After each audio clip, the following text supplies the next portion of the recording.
Bienvenidas, bienvenidos a este espacio de hoy. Tenemos aquí una entrevista con una persona que admiramos mucho, es Siro López, a raíz de este libro, Esencia, sobre espacios educativos, y hemos tenido la suerte que nos ha invitado a su propio espacio. Entonces nos encantaría conocerle, que nos explique un poco más de su trayectoria, de sus ideas. Y bueno, lo primero, darte muchas gracias por invitarnos a este espacio. Gracias a vosotras, sí.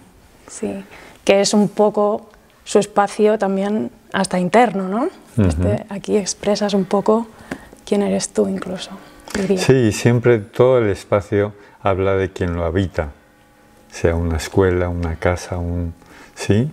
Por eso en los espacios educativos tendríamos que preguntarnos qué es lo que dice el espacio de la educación que se respira, ¿no?, en esa escuela. Totalmente. Bueno, pues si te parece te vamos a hacer unas preguntitas para justo Estupendo. eso, averiguar un poquito más de lo que nos puedes traer y lo que has traído a este mundo educativo, que no es poco, es muchísimo, así que vamos a ello. Venga, a ver, genial.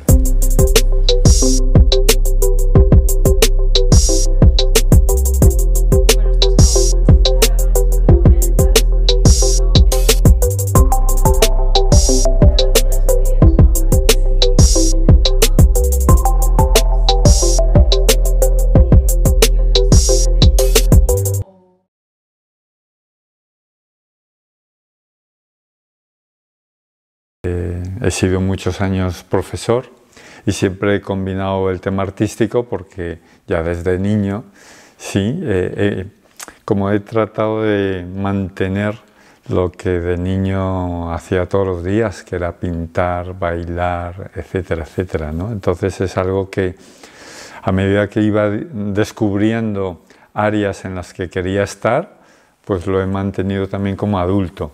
Y eso me ha permitido luego, estando en la escuela, irlo respirando, aplicando.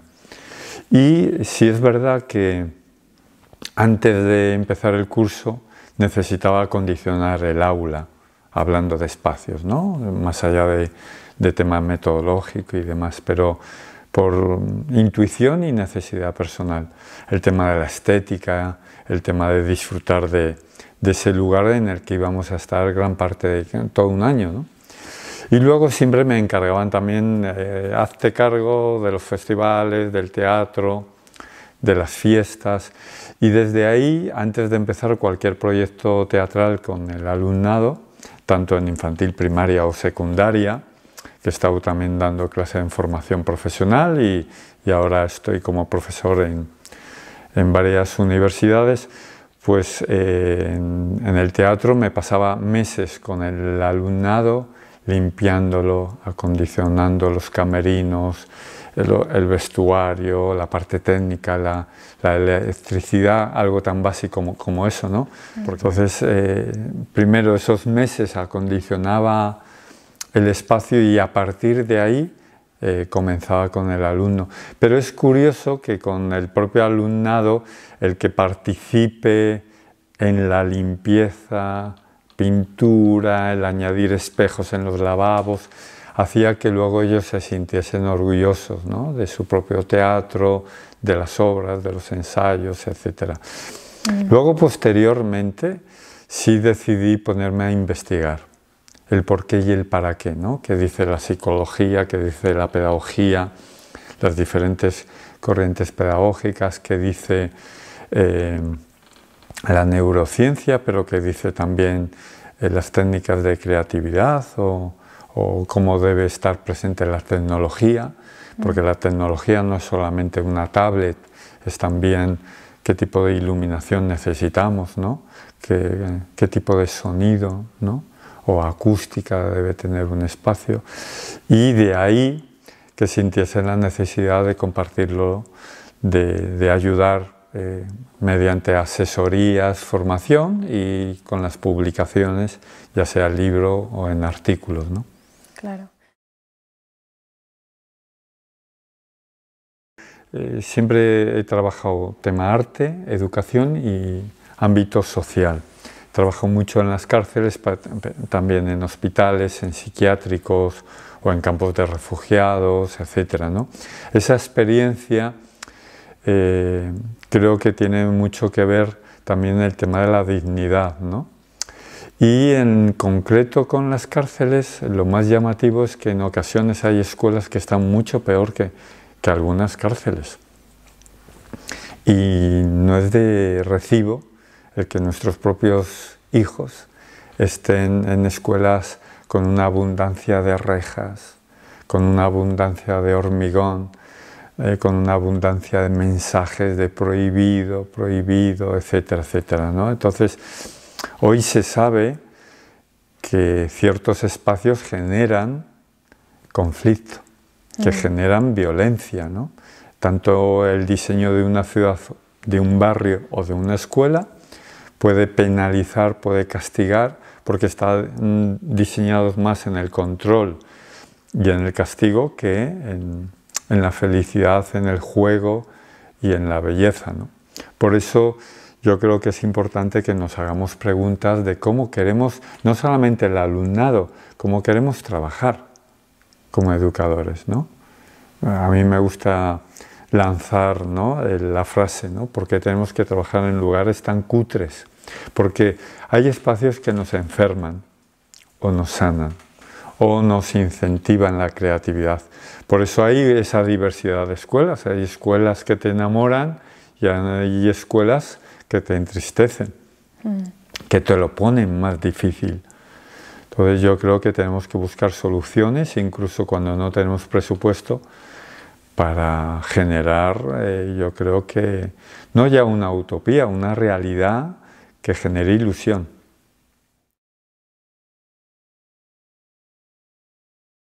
Una de las cosas que he constatado a la hora de cuando me he puesto a investigar es que todo lo que es imprescindible en infantil, de 0 a 3 años o de 0 a 6, es imprescindible en adolescentes y es imprescindible en adultos y en una residencia de ancianos. Es decir, que estar bien hidratados, beber abundantemente agua, es fundamental en infantil y en una residencia de ancianos, en 99 años, pero en adolescentes también. Entonces, no solamente porque el cerebro es, como digo yo, un trozo de tocino, ¿no?, una esponja, sino que todo el cuerpo tiene la misma proporción de agua que el planeta, lo cual me parece precioso. Y cuando estamos mal hidratados, genera cansancio, apatía, dolor de cabeza, desinterés y mala leche. Genera conflicto. Y eso sucede tanto en un adolescente como en un adulto, también en el profesor. Claro, no se entiende cómo hay escuelas que tienen prohibido beber agua en el aula. Cómo todas las fuentes del patio están selladas. Cómo en las nuevas escuelas que se construyen, es decir, hay presupuesto, porque se están construyendo ahora nuevas escuelas, no se contemplan fuentes en el patio. Luego, un mismo criterio, que sabemos que el niño o niña necesita jugar, además de beber, necesita jugar con agua. Por lo tanto, no hay infancia sin charcos. ¿Y el patio cómo está diseñado? Hormigón, asfalto, no sé si me explico. Y de ahí podríamos seguir tirando del hilo, ¿no? Y así podríamos hablar de luz natural como un derecho fundamental. Necesitamos luz natural para aprender, crear y trabajar. Cantidad de espacios están con todas las persianas bajadas durante toda la mañana por culpa de un proyector. Entonces, cuando generamos conciencia en todo el claustro, pero también en la administración pública, porque ya digo, se están construyendo ventanas con toda una rejilla que imposibilita la entrada de luz natural e incluso con ventanas pequeñas, etcétera, etcétera, de nueva construcción. Lo que necesitamos es criterio pedagógico. El criterio para modificar un espacio no tiene que ser moda, tendencia o el último recurso que vemos en una foto de Pinterest. No, ¿Cuál es el criterio pedagógico? A partir de ahí, siguiente paso, ¿no? ¿Qué recursos tenemos, ¿no? ¿Qué presupuesto? ¿Qué podemos hacer, ¿no? Pero el criterio ha de ser pedagógico y a partir de ahí, también desde nuestra propia cultura, muy diferente a Finlandia o a Suiza o a Alemania, y tenemos mucho que aportar, ¿no? Y tenemos muchísimas posibilidades para enriquecer nuestras escuelas con los recursos que tenemos en nuestra propia zona. Y afortunadamente también se están haciendo cosas maravillosas, pero a mí me gusta insistir, ¿no? Que tiene que haber detrás una reflexión.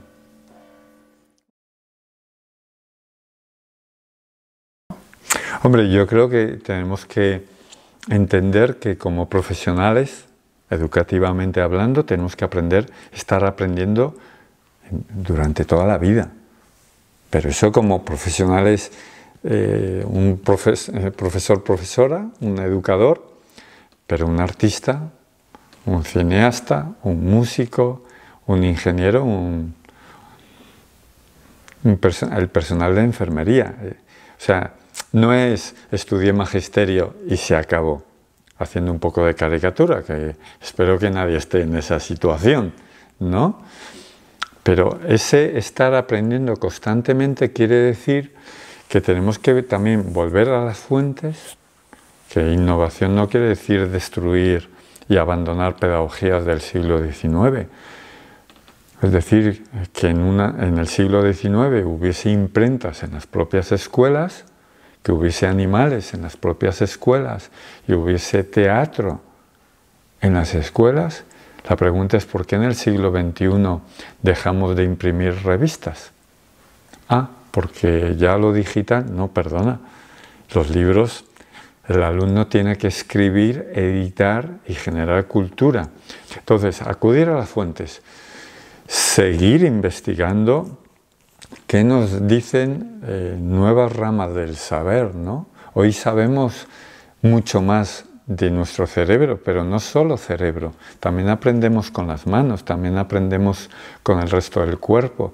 Por lo tanto, una comunidad educativa o un claustro que sigue apasionadamente aprendiendo es permitirte el regalo de saborear que tenemos que seguir creciendo, que la escuela no es un museo arqueológico, sino que evidentemente esto se está modificando constantemente porque las nuevas generaciones lo demandan, porque niños y niñas hoy no lo tienen fácil y tienen derecho a, ¿no? Entonces el reto ecológico de hoy no tiene nada que ver con el reto ecológico del siglo pasado, ¿no?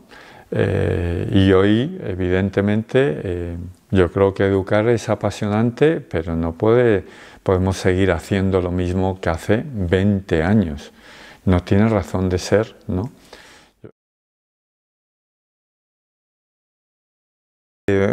Bueno, algo que me gusta es toda la escuela, no ya un aula. Toda la escuela tiene que ser un espacio lector, no solo la biblioteca. Toda la escuela debiera ser un laboratorio, porque no tiene razón de ser que de repente deje de haber laboratorios, que es que ya un microscopio como herramienta ya no está en un aula, cuando en realidad un niño cuando se acerca a un microscopio es que, vamos, brillan sus ojos, ¿no? Qué triste que entendamos que sí, porque ya no se usan los laboratorios, quitamos los laboratorios, ¿no? Y se generan otro tipo. Lo mismo pasa con el arte, ¿no? Toda la escuela ha de ser un espacio de creación. Por lo tanto, además de un atelier, sí, el patio como un espacio de creación. Y donde en el recreo me oxigeno mi mente, oxigeno mi cuerpo, porque tengo diferentes espacios para poder crear. Pero es que cuando regreso al aula, sigo creando, sigo investigando. Y crear, no entendiendo crear con plastilina. Crear significa investigar, reflexionar, incentivar la curiosidad. Crear significa también interactuar con un libro, ¿no? Con el cuerpo, bailar, porque crear tiene que ver con la danza, ¿no? Con la meditación, con la escalada, subir a los árboles. O sea, ponemos el rocódromo ahí en la pared, ¿no? De ladrillo, pero está prohibido subirse a los árboles. Sí, sí, sí. Entonces, hay cosas que me entristecen si miramos a la infancia de hoy, porque parece que son muchas las cosas que están prohibidas y muy poco lo que se puede hacer. ¿No? Hemos tenido un conflicto con las peonzas. Prohibido jugar a las peonzas. Para que no pase nada, lo prohibimos. En lugar de decir, oyes, vamos a dedicar un espacio específico al juego de las peonzas, vamos a consensuar con el alumnado normas de buen uso, vamos a acompañarles para enseñarles a... Claro, un proceso educativo. Pero lo mismo, ¿no? De decir que la infancia pueda pintar en gran formato. Que en primaria recuperen el juego. Siguen siendo niños y niñas. ¿Cómo es eso de que no, aquí ahora ya no se juega? No, es que en la adolescencia que pueda, no sé si me explico. Entonces, claro, te das cuenta que hay una parte de la educación, afortunadamente no es toda, que tiende ante los miedos del mundo de los adultos, el pensamiento es lo prohibitivo. Se prohíbe y hacemos que estén sentados sin moverse para que no suceda nada. Porque si sucede algo que nos da pánico y que nos pueda alguien decir que sí, el peligro, entonces claro, eliminamos cualquier tipo de para que no suceda absolutamente nada. O una escuela que cree en la infancia y en la adolescencia, que responsabiliza al propio niño de forma autónoma, que se pueda la autorregulación, ¿no? Y la responsabilidad para que juntos, sin distinción de edad, caminemos en un espacio que nos permita aprender juntos, ¿no?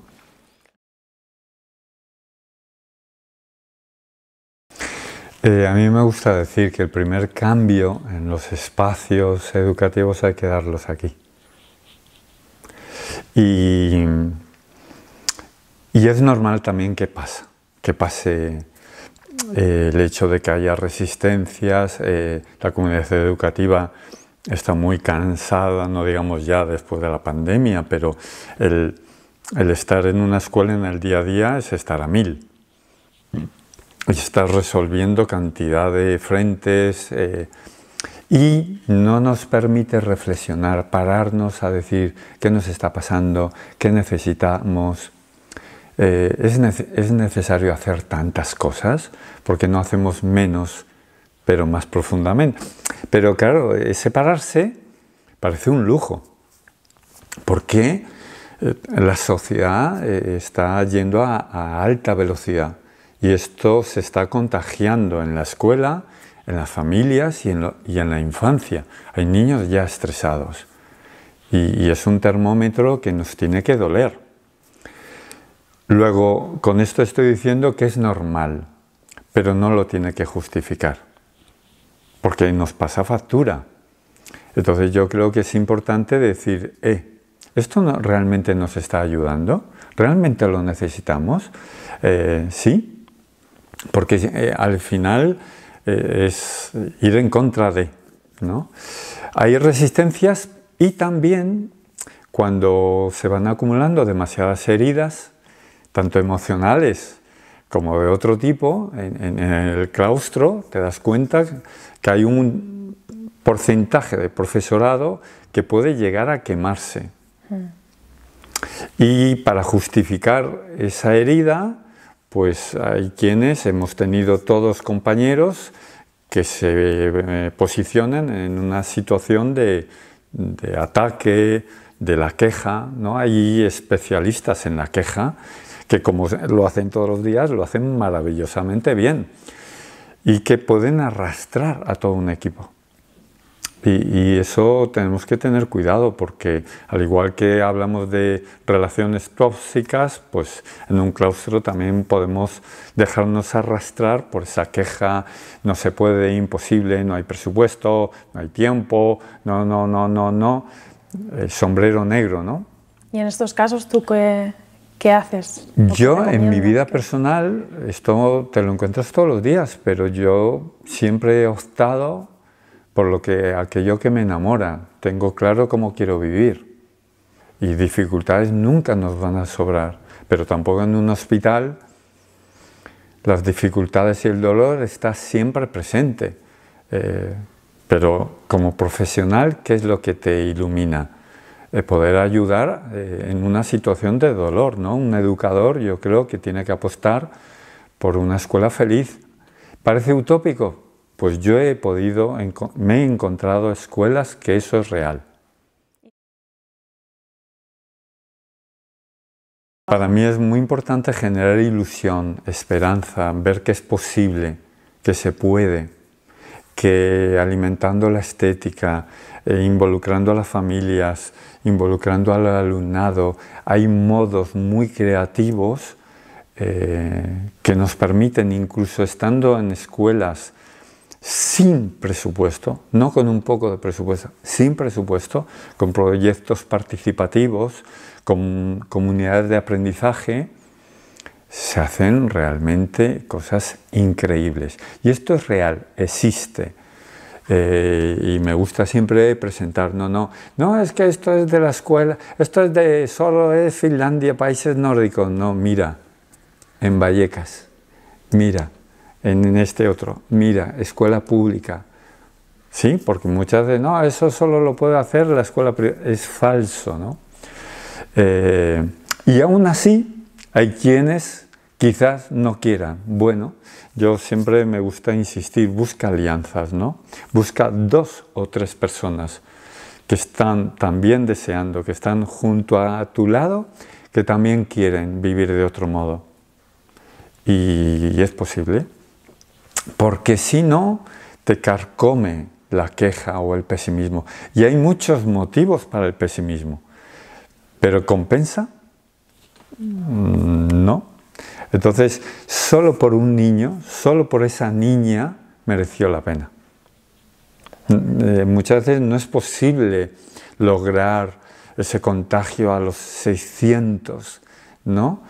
Pero si cambiamos, ¿no? Y añadimos plantas en el comedor, si de repente ponemos un mantel y un centro de mesa, los niños se comportan mejor. ¿Por qué una casa que tiene jardín, patio, vale más?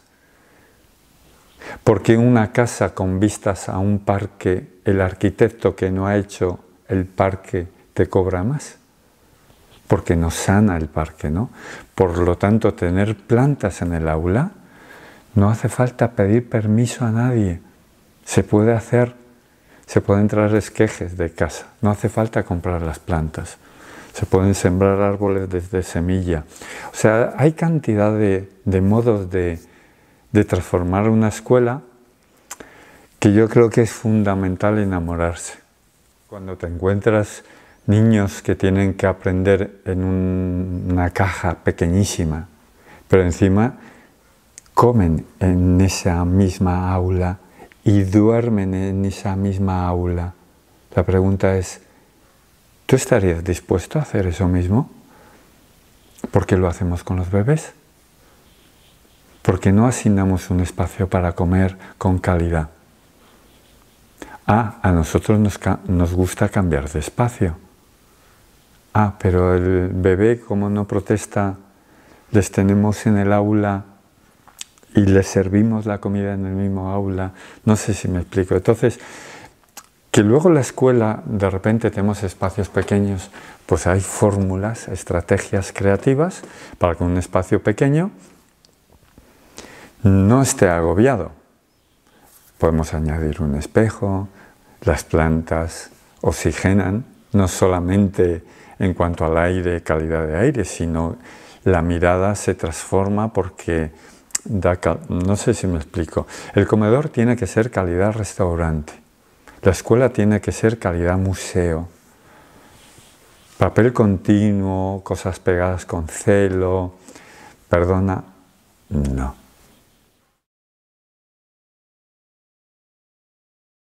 Necesitamos aulas con menos alumnado. Eso no quiere decir para trabajar menos, no, para trabajar más profundamente. Pero al mismo tiempo, el silencio no como un castigo, que tenemos que estar todos callados, sino el silencio como un espacio para la escucha, para la música, para la interioridad, para la meditación, para que podamos para que podamos dialogar, conversar. Nunca lo hemos tenido tan fácil para acondicionar los espacios con una buena acústica, que estén bien insonorizados, que no tengamos al profesorado con problemas de garganta. Yo creo que es muy importante que el niño no tenga que gritar, porque se puede escuchar, ¿no? Cuando te das cuenta que los niños chillan cuando salen al patio, es un termómetro, algo pasa, ¿no? Uno chilla cuando está muy eufórico, cuando tiene un exceso de energía, estresado, o está en una caja, en una olla a presión. Hay escuelas que los niños transitan del aula al patio sin chillar. Niños y niñas que no distinguen entre aula y patio, porque en ambos lugares aprenden y juegan. Cuando hay un ruido por parte de las gargantas de la infancia, es un termómetro de que han estado en una olla a presión, porque que ya no saben cómo gestionar su exceso de energía. Y entonces salen al patio, les has puesto una pared musical y la destrozan, la devoran. Claro, no porque sean niños malos, porque hay un exceso de energía. Y por lo tanto eso quiere decir que algo falla en cuanto a los espacios, no en el profesorado, algo falla en la estructura base de la escuela. Y eso tiene que ser un debate en todos los agentes educativos, sobre todo también en la administración, ¿no? Que no quiere escuchar al docente, no pregunta al docente qué espacio necesitas.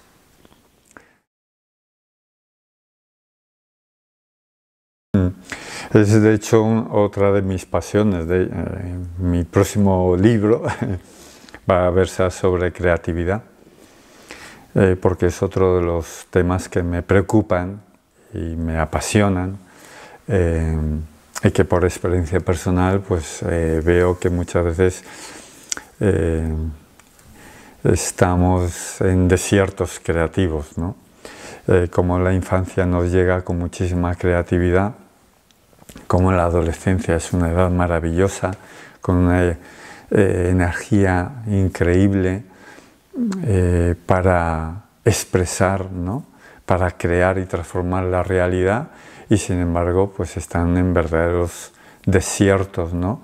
Y yo creo que tienen mucho que decir, expresar, y por lo tanto es todo un reto, ¿no? Para recuperar, desbloquear esos bloqueos que nos han ido castrando el proceso creativo con la que toda persona nace, ¿no? Entonces generar entornos, ambientes y escuelas que generen cultura, ¿no? Ya que estudian, memorizan, que generen nueva cultura, ¿no? Que alimenten con pensamiento crítico, ¿no? Artistas, ¿no? Tenemos artistas en las aulas, pero no hay la posibilidad de crear, ¿no? De poner contenido a esas emociones. Y todo lo que no se expresa se somatiza. Por lo tanto, lo que no se baila, lo que no se canta, lo que no se escribe, esa curiosidad que no se canaliza, pues al final se somatiza, y yo creo que tenemos que darle ahí un toque de sabor, ¿no? Para no perdernos la vida, porque merece la pena, yo creo que merece la pena. Y yo creo que hay todavía mucho por hacer. Lo bueno es que la creatividad se aprende. hay técnicas, pero las técnicas puedes conocerlas todas, pero no te hace ser artista o científico. No por leer la receta te estás alimentando. Se necesita cocinar, ¿no? Y se necesita tener los mejores ingredientes, la mejor cocina, hablando de espacios, para que en ese restaurante podamos saborear la vida en profundidad, ¿no? Y yo creo que hoy el mundo nos salpica de cantidad de retos muy preocupantes y yo creo que la clave vuelve a estar en la educación. Bueno, muchísimas gracias, Ciro. Ha sido un placer escucharte. Tu sabiduría, cómo lo has expresado, cómo se nota que crees en ello, que lo vives y que, como dices tú, dar esperanza, como que es posible. Y eso creo que es lo que intentas transmitir, ¿no? Ese cambio necesario en la educación y que es posible. Y que también yo creo que empieza desde uno mismo, con el ejemplo. Entonces, para nosotros es un ejemplo de lo que es posible. Yo creo que sí, que como docentes o lo vivimos o se nota. O sea, es algo que primero lo tenemos que experimentar y permitirnos también el cansancio, los errores y volver a recuperar el suelo, ¿no? Con la infancia, ¿no? El volver a gatear y permitirnos ese estar juntos. Yo he aprendido muchísimo de la infancia, para mí son mis grandes maestros, ¿no? Más que los libros, yo creo que la propia infancia. Y esa mirada de poder empaparse de lo que hemos sido también infancia, tener esa humildad para permitirnos mancharnos de barro, volver a pisar charcos como adultos, ¿no? Descalzarnos, jugar con el color, bailar, sin tener que ser bailarines profesionales, que muchas veces o somos los mejores o parece que no te puedes permitir cantar si no eres buenísimo y no grabas un disco. Mira, perdona, yo qué sé, ¿no? No se puede vivir sin la música, ¿no? Entonces, y el niño se lo permite. No se está comparando con nada, ¿no? Entonces, yo creo que ese volver a saborear la vida es lo que nos va a permitir recuperar esa escuela, ¿no? Totalmente. Donde las obligaciones es aprender juntos.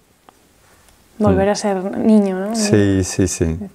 Bueno, muchísimas gracias. No, por favor, a vosotras y gracias, merece la pena, ¿no? Generar estas alianzas e ir contagiando. Sí. Bueno, espero que os haya gustado esta entrevista. Podéis seguir viendo más entrevistas en el canal de YouTube y nos vemos ya en la próxima.